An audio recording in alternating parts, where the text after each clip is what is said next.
So it's time for the Sydney Racing Review, thanks to Top Sport, and we've gone remote the times that we live in. So yeah, we've made a few changes, but hopefully be able to bring you a pretty good review. I'm joined by Mark Rhoden as usual. How are you, Mark? Yeah, very well, Mark. In semi-lockdown, but yeah, just battening down the hatches for the foreseeable future. Fortunately, I suppose, for the time being, racing continues. Sure, there'll come a time when it shuts down, but we might as well make hay while the sun shines, I suppose. Yeah, correct. Yeah. Yeah, we might just, obviously, the Golden Slipper meeting, one of the very big ones on the Sydney calendar, so we might as well run right through it and yeah, just have a bit of a chat about in each race what you thought of the winners and any other runners in the race that might have caught your eye. It was a pretty good, as is becoming a bit of a habit for you lately, it was a pretty good punting day for you too. Yeah, two winners, Young Rascal and Miss X Factor, both good odds. Miss Factor at $41, but that's probably I think it might be the biggest fast winner for the service since it started. So that was good. That was great. In fact, yeah, and another double-digit profit week in terms of units. So it's going on swimmingly. And yeah, one of the reasons I don't want racing to shut down just yet. Hopefully, I can just get a bit more of a lead. Yeah, it won't be great timing for you. So yeah, let's hope we keep going. Yep. All right, we might as well jump into it. Race one was the listed Derby Munro over the 1200 for the 3-year-olds. California Zimble, the win for the Snowdens and Abdullah at $4.20 from Dawn Passage and Hilo. What did you think of the race? Not much. It sort of unfolded as expected. They sort of California Zimble sort of rated to its best in winning. Sort of missed this race up a little bit from the selections point of view. California Zimble was my top selection in the race. It was around $3 max in the morning, and it got out to probably back the odds. I didn't even back it myself because I was a bit worried about that fifth. I didn't know what was going on there. And the one I gave out as a selection, Mirror Vision, was backed off the map and into really a too short a price at the jump and around about fourth. But yeah, had the market been a bit closer in the morning to what it ended up, we might have been able to be on this winner, but that's just the way it goes. And yeah, as I said, California Zimble had a pretty good run in the race and rated to very close to its best. Dawn Passage gave a good side in front. Wasn't really well weighted under the set weight conditions of the race, but gave a great side in front, also rated to its best. High-low, good again, making a progression from midweek class, and Mirror Vision was okay, beaten less than a length. Had its chance though. The one that caught my eye of the others was Designated, who is qualified for the provincial championship. I'm not sure if he's quite good enough for the provincial championship, but he was totally unsuited on Saturday. It was just allowed to sort of find the line late, and he's obviously going well. He'll have to go to a new level to win the provincial championship, but he's certainly in form. Yeah, okay. So the second race was the Mannion Cup it was a Group 3 over the 2400, and finished with a champagne Tom Mark 1 performance. It sure was. This this was a great result for me personally and for the subscribers. Yeah, had terrific overseas form, particularly at 2400 metres, Young Rascal. I thought he was well over the odds. I priced him conservatively, really. I could have had him outright favourite as it was. I had him close second pick to Mugatu. But still, I'm marking about 370 or 380 or something like that, and he was, top flat 850. So massive overlay, got the job done. And I wasn't actually too concerned when Mugatu looked to be travelling a lot better than him when they were sort of making their runs before the turn at about the 500. Mugatu was obviously going well and was going to be in the finish, but just the sort of UK stay that Young Rascal is, he was going to be off the bit before Mugatu, and he was going to be strong late, and fortunately that's the way it panned out, and he was able to hold him off late under the urgings of the great and very strong Tom Mark Rhoden. Just on Mark Rhoden, obviously he's getting a lot of attention, and rightly so. Is there anything in particular you pick out about his action or the way he goes about it, which is why he's getting the results he is? Yeah, he's very strong. I mean, that's obvious. Anyone who's knows anything about it or watches him can tell that. But yeah, just from a figures point of view, a lot of horses seem to rate to their best or to a new level when he's on board, which is the sign of a great jockey. Ever since I've been rating horses, that's been the sign of the best jockeys, like going back to Darren Beedman. He had that trait, Natural Weather, and plenty of others. But yeah, Tom Mark Rhoden seems to have that too. So yeah, certainly to be back with confidence. Is it just me, or does he have the ability to, once a horse is getting beaten, he seems to just be able to lift it again? Yeah, he can stand over them and get them to go. They certainly go for him. I think with the two on Saturday, this one and a day, they're just that style of horse as well. So that horse and jockey were perfectly suited to each other there. They were, very strong sort of one paces rather than acceleration type horses. So they were always going to keep kicking, and he just got the best out of them. Sure. So race 3 was the Group 3 Epona for the girls over the 1900. Missy Beale for Bjorn Baker. Won at $21 actually SP'd at from Gayatri and Graceful Glamour. Yeah, it was by this race that we started to get a bit of a handle on the track pattern, and it was becoming increasingly obvious that it was very hard to make ground there. Missy Beale had a perfect run on the race. She'd had 33 days off before her last run at Warwick Farm, so she was obviously fitter. Appreciated the step up to 1900. She wasn't actually really proven in the distance range as such, but certainly appreciated it on Saturday. And has returned a figure which is a new peak for her. But she certainly had figures that put her in the race previously, and just the circumstances all aligned for her on Saturday, and she was able to get the money. I didn't really find it myself, but after the race, you could have made a case for it if you were very insightful or aggressive or something, I suppose. Gayatri has run really well.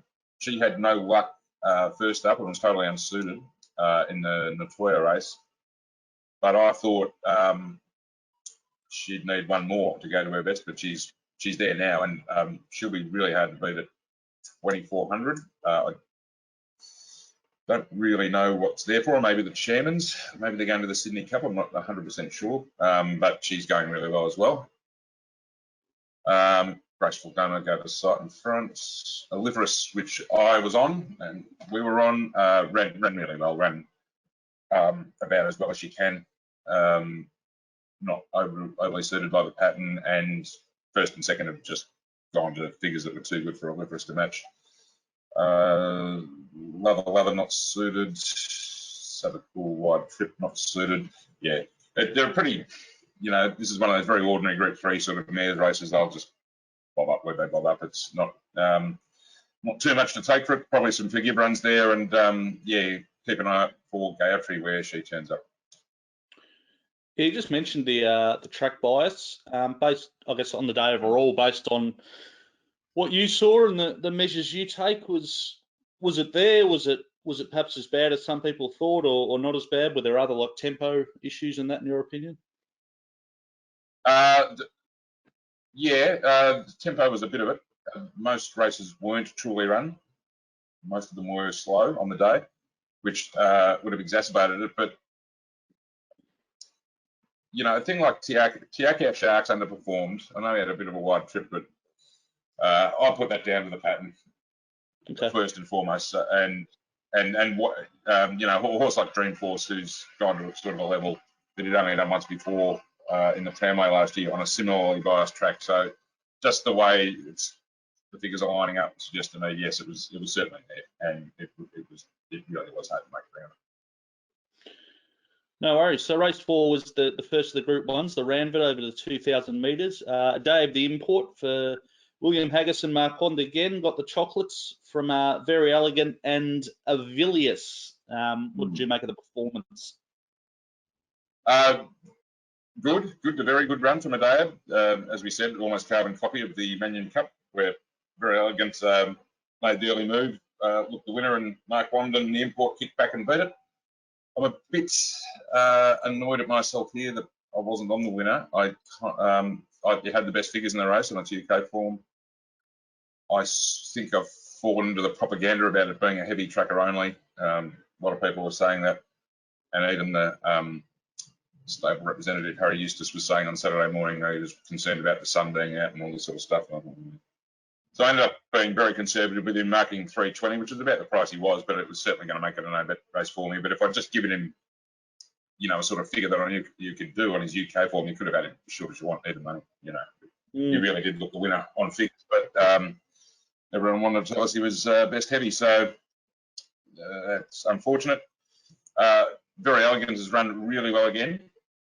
She's another one I thought was probably best on heavy, but she ran really well on the Chipping Norton on a soft 5, I think, certainly a drier track, and it was a soft 6 reading on Saturday, which was about right looking at the times, and she's run really well again. When a horse runs up and looks the winner like that and then gets beaten, a lot of people like to call it a cad or say it turned it up. I just think it's run out of rating and been beaten by a better horse. It's performed to a really high level twice in a row now and been beaten by Tiaka, Shark and Medea, who are both top class Group 1 horses. So, no knock on her. Villiers was unsuited. They have gone very slow here, but if you back a Villiers on anything other than a heavy track these days, put it on your own head. I'm sick of him personally on anything other than wet. Hugh Bowman said the run was superb, which I don't know. Got beaten 5.8 lengths. You could make an excuse for him, but I think superb's a bit strong. So wet track only for him, and that's about it. That's about what we take out of the race. So Dave goes to the Queen Elizabeth now. Hard to beat anyway, and if he gets a wet track, look out. Okay, race 5 was the $1 million George Rider over the 1500. Dreamforce for John Thompson and Nash got out the front and got home. SP'd at $12 from the Bostonian and Tiakau Shark, who, as you mentioned, just struggled to make ground. What did you think of Dreamforce? Yeah, great. I mean, this was sort of one after the race you could find easily with the way the track was playing. Certainly suited him, and he got the chance to go back to his. It's actually a new peak by 1 point on my scale. Yeah, best ever run with all the favours, with the tempo and with the track pattern. Worth pointing out John Thompson and Nash are a great jockey trainer combination. This is an obvious one because he's a class horse, but if you see those two team up, even at the midweeks or at the provincials, they're worth following. The Bostonian, who Nash won on last start at Randwick, has run right up to that again. Again, probably suited, able to race reasonably close up to 1500.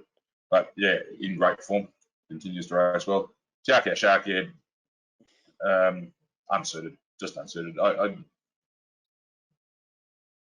He wouldn't have won, with a stronger tempo or a better run in the race. He wouldn't have won by lengths or anything, but he would have been right there. So we sort of know how good he is now, and he's going to be competitive at anything. But it just he is a horse because of his racing style that's set up on the day. He's going to be a factor, and one of the reasons I wasn't interested in taking a very short price about him. The stewards hauled in Opie Boston about his ride. I don't know where they thought he'd be. He just lobbed where he had to from the barrier, and his racing style. The one they should have been asking about was Super Seth. I know they announced the change of tactics, said, he needs cover. So they dragged him back to last. He was second favourite in the race, and he had absolutely zero chance after they'd gone about 3 strides. Have announced the change of tactics, and the change of tactics gave their horse absolutely none. Don't know how you had to get away with that, but there we are. And then they want to bring in poor old Opie for his ride on Tiakau Shark, but he really was just a victim of circumstances. So couldn't make much sense of that. Certainly be forgiving Super Seth, but while I think Anthony and Sam Friedman are masterful trainers, if they're going to, try and play tactician, they might stuff their horses up if they kept doing that. But Super Seth obviously a lot better than that, and if they switch back to giving him a more positive ride, he'll certainly improve. Okay. On to race 6, which was the Guineas over the 2,000 metres. Castelvecchio really looked like he got back to his real top form that we know he's capable of. For Craig Williams, who also rode him in the Cox Plate, so he's got a good history on him. from Prince Fawaz in second and Reloaded in third. Yeah, brilliant ride from Williams.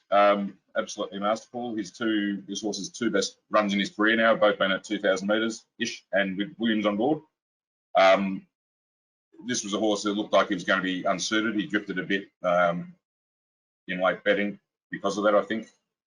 But Williams summed it up perfectly, put him right up in the box seat from his good draw, and he was always going to be in the finish, and he was too strong late. The other favourite, Shadow Hero, was ridden just according to his style. Can't really bag the ride or anything, but he found it hard and performed below his best. I had sort of spec bets on a few New Zealanders who didn't measure up. I thought that New Zealand form was pretty good actually, but both disappointing. Warning, another one of the Anthony Friedman horses. Like I said, they're master conditioners, and the thing they are best at is getting their horses to peak on target race day. And Warning has had 3 runs in, and none of them have been his target. The Derby and or the Sydney Cup are going to be his target, and I think you'll find that he's going to improve when he arrives at those races. So even, he again wasn't really suited on Saturday and worked to the line okay. Nothing particularly breathtaking about the run, but he's just ticking over very nicely, and I would say is certain to go to that next level on the big day. Good stuff. So race 7 was the big one, the Golden Slipper for the 2-year-olds over the 1200. Farnan gave a 7th slipper, if you like, the first in partnership with Adrian Bott from Away Game and the Marigan. All 3 place getters suited by the pattern. I've overthought this race, so I tried to be clever, construct different scenarios that might give some other horses a chance. Farnan was the foolproof horse. He races on speed. He's in great form. I was trying to. I convinced myself he might have needed wetter than this because he's by not a single doubt. But yeah, a bit of a flawed line of thinking in retrospect. But he looked the winner after about the first 200 metres, especially when the horse I thought would lead, Mildred, didn't really put much pressure on from the outside or attempt to lead herself. So that really played into his hands, and he got the money. Away Game, who is a very, very tough filly. She's raced in Victoria, Queensland, New South Wales, Victoria, and New South Wales again in her 5 or 6 start career. So she's been all over the place and continues to race well. Had absolutely all favours the map and pattern on Saturday, but she's run really well again. And Memorandum drew great one. Thompson and Nash again, and has raced really well and got third. Tagaloa was a funny run. One of the horses I was on looked like it was going to run last at the 600. Totally dropped the bit and was under hard riding, but kept coming and ran 4th, ran okay. The other ones are back to Hungry Heart and Prague, who ran on okay without ever threatening. Danger Zell was really well backed. I think they thought she was going to get the perfect run in the race. They probably rode her a little bit too warm, got her right up on the speed, and she dropped out. She may not be quite good enough as well. That's the other issue, but she might have been a little bit out of her comfort zone the way they rode her. Yeah. And Minhaj, that's the other one I wanted to speak about. Yeah, it got a bit easy with the way the track was playing from its draw. I said on Friday in the preview that I wanted to be on it, but the jockey in the barrier will put me off, and ended up with about a 4-wide trip and was beaten before the turn, but still a filly with a lot of ability, I think. No worries. Race 8 is the last of the Group 1s, the Galaxy over the 1100. I'm excited for David Pfeiffer at $26 from Miss Leonidas and Tofane. Yeah, interesting race. Probably the fastest tempo of any race for the day, as you'd probably expect in a Galaxy. My main selection here was Cosmic Force, back in the morning, and when it was around 480. By the time I got to race 8, I thought, I've taken the wrong price here. It's really going to struggle from its barrier the way the track's playing it, and it might run $10 or something. And the exact opposite happened. They back it just $3.50 despite being completely unsuited on the map, and it had a tough run and was in the wrong spot and dropped out. But I don't know why the market reacted. really didn't expect the market to react the way it did, even though I was on it. And but yeah, it was totally unsuited. Our other bet was Sabatiano, who got into a reasonable spot and was right up outside Miss Leonidas at the 300. And I thought, well, it'll go past Miss Leonidas, but it didn't. It got dropped by Miss Leonidas, who's gone really well. She's been obviously advantaged by the pattern, but when you see what she did just in that little one-on-one contest with Sabatiano, she's gone really, really well, track pattern or not. I'm excited. Good mare on her day. Came through up the inside, right spot. That things go away, but yes, performed to a really high level. Tefani, I know a guy who's got a share in Tefani, and the camp were extremely keen on his chances, and they've just missed a pretty decent result on the punter, I think, but he has gone very well. Yeah. Plenty of horses not really suited in this. Got Pirata in her time, and Cosmic Force, yeah, Soothing, all those get back horses. Yeah, so yeah, that's just something we're going to have to be mindful of when they turn up in the sprints over the next few weeks.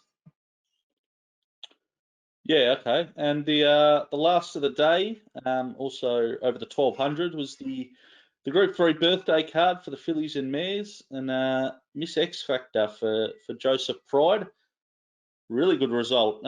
Actually, SP'd at $16, but it was back very late. Top Fluck, as mentioned earlier, was 41. So great result for you from Connemara and Bangkok in third. Yeah, fantastic result. I thought she was just way over the odds anyway. I marked her around $9 second pick. And then the way the track was playing just gave me extra confidence because she was always going to be right up in the firing line. She was coming off a run. She chased Zoo Style, the Queenslander, in that ridiculous pace just last week, and there was no surprise that she weakened. I was forgetting of that run, and her first up run behind Godotana was very good. So even though she was a bit of a risk at 1200, she was massive overs. Then we get the track pattern coming into play, and just gave me even more confidence. And yeah, I think that's what the market was reacting to by this stage, because the other one in the race that was back was Kiyomichi, who mapped to lead. So the market was just reacting very strongly to the pattern by this stage. Anyway, it was all good news for us. You can back things at odds on and not have a watch that easy. She just got up in the right spot, hit the front at the 300, and that was the last they saw of her. Walked in 2.5 lengths, fantastic. Wish they were all like that. Again, there'll be plenty behind her unsuited and to be forgiven, but yeah, I wasn't really thinking about them at the time. At about 5:45 on Saturday. So. Very good. So it sounds like across the day, a few performances to follow, but plenty to just keep in mind when doing the form that there might be quite a few forgive runs here. Definitely, yeah. I'd say I'm interested to see where they head with Gayatri because I think she's flying. Apart from that, just be wary if you're doing your own form about horses that are unsuited on this day and being forgiving of them. No worries. Thanks for that.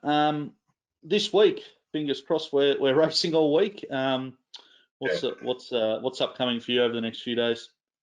Back to a sort of stock standard week this week. We've had some pretty busy weeks of late, but it's just Warwick Farm Wednesday, full set there. Hawkesbury Thursday, then just Country Friday. So just the normal Saturday, which will be Rosehill and whichever provincial it is, Campbell or Newcastle. I'm not 100% sure, but yeah, so just a pretty stock standard week this week in terms of meetings, but should be good racing. And Saturday's the Tancred, another Group 1 day? Yes, Tancred, 2,400 metres. Very elegant, might be backing up in that. I've heard you were saying Master of Wine, I presume, is going to it. Yep. Sorry, just trying to look up the futures here. It'll be a good race. Sorry, just 1 second.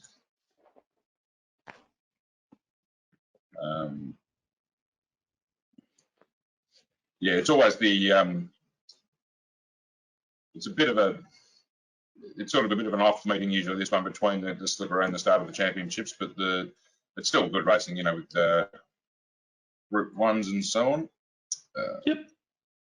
Going very, here we go. Who's in it? The Vinery, the fillies will resume their rivalry as well. Funstar and Probably, that'll be great.